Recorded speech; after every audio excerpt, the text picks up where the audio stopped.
Hello friends, बहुत स्वागत है आप सभी का। मेरा नाम सिमरन पटेल है। आज हमारे साथ इस वक्त मौजूद हैं रश्मिता साहू, जो कि उड़ीसा से हैं। इनकी स्टोरी जितनी दिलचस्प है उतनी ही इनकी मेहनत जो है आज रंग लाई। आज जो डल झील में वाटर स्पोर्ट एक्टिविटी हो रही है उसमें रश्मिता साहू ने गोल्ड दिलाया है। रश्मिता जी, आपका बहुत स्वागत है प्राइम न्यूज में। नमस्कार, जय जगन्नाथ। मैं रश्मिता साहू उड़ीसा से। इधर खेलो इंडिया फेस्टिवल जो आयोजित किया गया है श्रीनगर में, उसमें मैंने 200 मीटर सिंगल में गोल्ड मेडल हासिल किया है। मेरे को बहुत खुशी लग रहा है क्योंकि ऑल इंडिया सारे बच्चे आके पार्टिसिपेट किए, उसमें मेडल जीत के जाना बहुत मतलब अच्छा लग रहा है, फील हो रहा है। उड़ीसा के लिए आके नाम किया है। आपकी जिंदगी में दो बड़े हादसे ऐसे हुए कि जब आप एकदम टूट गई थी, कैसे उस समय खुद को आपने संभाला? बड़े हादसे तो बहुत सारे आए हैं, लेकिन अगर उसी एक दर्द को अगर आप उसको ही एक हंसी के बात पे तो बार बार नहीं हंस सकता है ना, इसके लिए एक दुखी के बात को बार बार उसी में, हाँ मेरे साथ ऐसा हुआ है, ऐसा नहीं, ऐसा हुआ है तो हो गया है, अभी आगे जो होना है बस उसको देखना चाहिए। ऐसे इसी तरह मैंने आगे बढ़ा है। आपकी ज़िंदगी में इतनी कठिनाई आई, मैंने जितना आपके बारे में पढ़ा उस दौरान मैंने सुना ये भी कि 2015 में आपकी माँ जो है सड़क दुर्घटना की शिकार हुई। वो भी आपके जीवन से चली गई। वो आपको संभालती थी, वो आपको उत्साह जो है आपका बढ़ाती थी, क्योंकि जो कि हर एक माँ ये चीज़ करती है। तो उस दौरान कैसे आपने खुद को संभाला और कैसे आपने ये डिसाइड किया कि मुझे खेल में आगे बढ़ना है?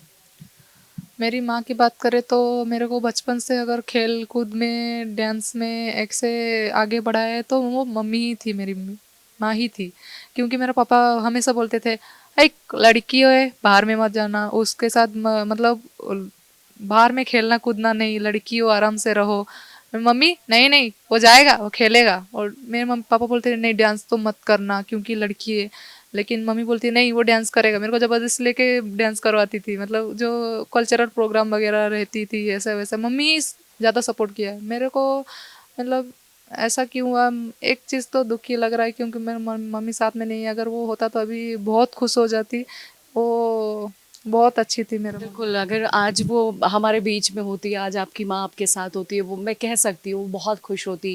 क्योंकि देखिए रश्मिता जी, उनके बारे में बताते समय भी भावुक हो रहे हैं, क्योंकि देखिए एक माँ की भूमिका ही यही होती है कि माँ हर एक स्थिति में, हर एक परिस्थिति में अपने बच्चे को आगे बढ़ाने की कोशिश करती है। वो पूरी दुनिया से लड़ती है और ये एक माँ ही होती है। रश्मिता जी, कितना मुश्किल आपका सफ़र रहा? क्योंकि देखिए आपने कहा कि पिता जो है वो सपोर्ट नहीं करते थे। ना सिर्फ आपके पिता, हमारे समाज में ऐसे बहुत सारे पुरुष हैं जो आज भी उनकी मानसिकता यही है कि लड़की है, महिला है, क्या करेगी, इसको घर में रहना चाहिए, रोटी पकाना चाहिए। क्या कहना चाहेंगे ऐसे आदमियों के लिए आप?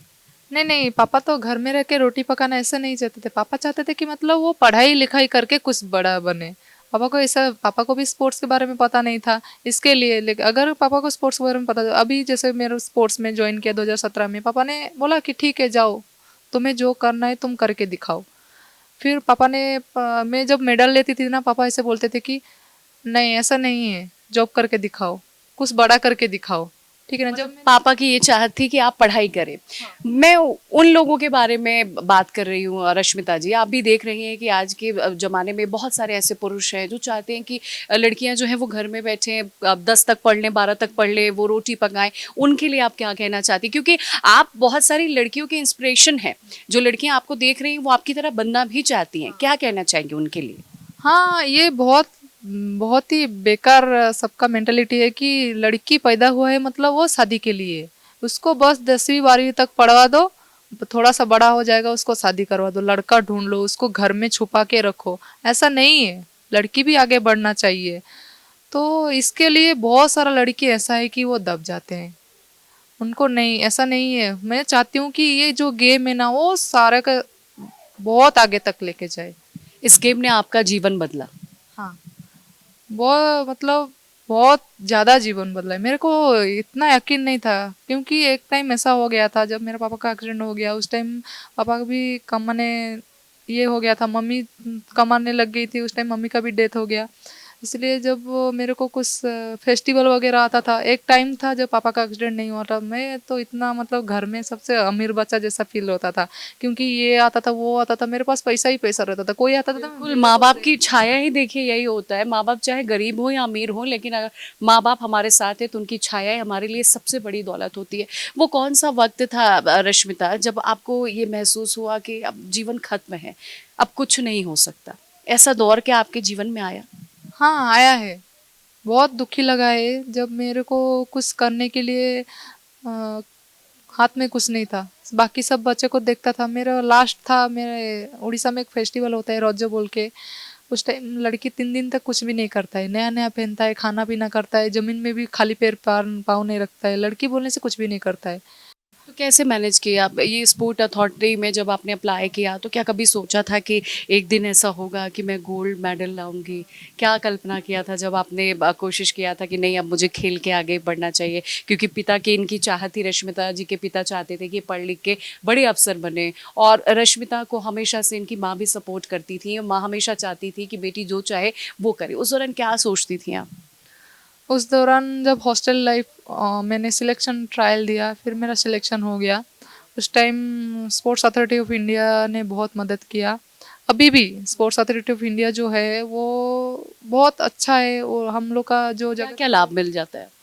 लाभ मिल जाता है, उधर हम लोग रह के प्रैक्टिस करता है, उसका जो बोट है, पेडल है, इक्विपमेंट है, सब कुछ प्रोवाइड होता है। हम लोग को खाना पीना उधर गवर्नमेंट की तरफ से मिलता है। हम लोग को जो पढ़ाई लिखाई का जो फीस का जो पढ़ाई लिखाई का है वो भी सब गवर्नमेंट देखता है।